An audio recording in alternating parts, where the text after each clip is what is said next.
Dahil natakam ako bigla kumain ng sisig, tamang-tama may leftover fried chicken pa tayo. Kaya naman tara samahan niyo ako at uumpisahan na natin ito.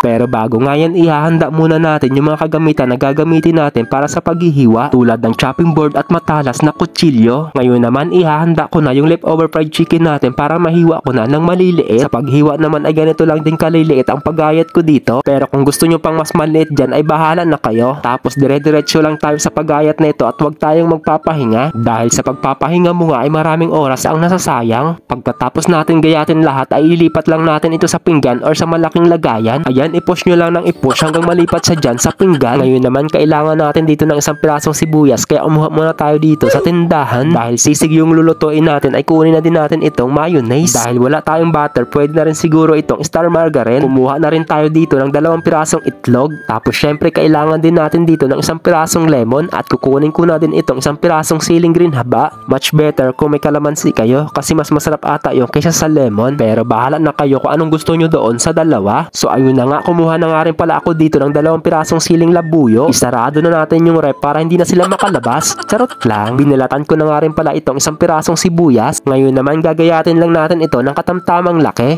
Ayan, ganyang klaseng hiwa ay all goods na yan. Kaya ilipat muna natin ito sa pinggan. Isusunod naman natin dito yung 1 pirasong siling green haba. Pa-island nga lang din pala yung paghiwa ko dito. Ngayon naman pagsasamahin lang natin ito sa iisang lagayan. Tapos pinaikot-ikot ko lang itong lemon katulad ng pagpapaikot sa'yo. Charot lang. Mas mabilis kasi lumabas yung katas kapag ganyan yung gagawin mo. O diba napakasimple lang, hindi mo na kailangan ibigay lahat ng lakas mo para pigain ng todo. Tapos tatanggalin mo din yung buto. Ngayon naman pwede na tayo magsalang ng kawali. Dahil wala tayong butter, star margarine na yung gagamitin ko. Tapos gigisahin lang natin dito yung sibuyas hanggang sa mga moist siya. Tapos yung leftover fried chicken natin ay pwede na natin ihulog dito. Halu-haluin lang natin ito ng mabuti hanggang sa kumapit yung peanut butter, yung star margarine pala. Pagkatapos maihalo ay pwede na tayo dito mag-add ng mga pampalasa tulad ng soy sauce at oyster sauce. Tansyahin lang natin ang paglagay para hindi sumobra. Inilagay ko na nga rin pala yung 1 pirasong siling green haba. Ayan, kung gusto nyo naman ng sobrang anghang ay pwede kayo maglagay dito ng maraming sili. Tapos maglalagay na nga rin pala ako dito ng mayonnaise. Naglagay nga rin pala ako dito ng pamintang durog at konting asin. Tapos mekos-mekos lang natin yan at maglalagay tayo dito ng 1 pirasong itlog. Tapos mekos-mekos ulit hanggang sa makuha mo yung consistency na gusto mo.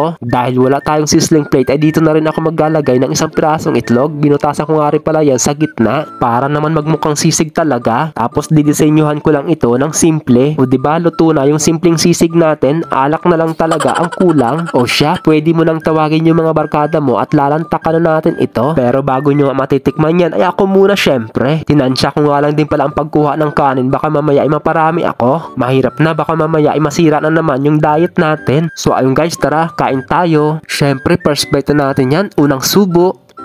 Sarap. Grabe, bilib na talaga ako sa sarili ko. Sobrang sarap ko talaga magluto. Ilang pinggan na naman kaya ang mauubos ko neto. So ayun guys, try nyo na din ang ganitong klaseng luto. Tiyak ako magugustuhan nyo sa sobrang sarap. Mag-iisip na naman tayo kung ano na naman ang lulutuin natin sa susunod na araw. So yun lang guys for today's video. Thank you for watching. God bless po sa inyong lahat at mag-iingat palagi. Bye bye.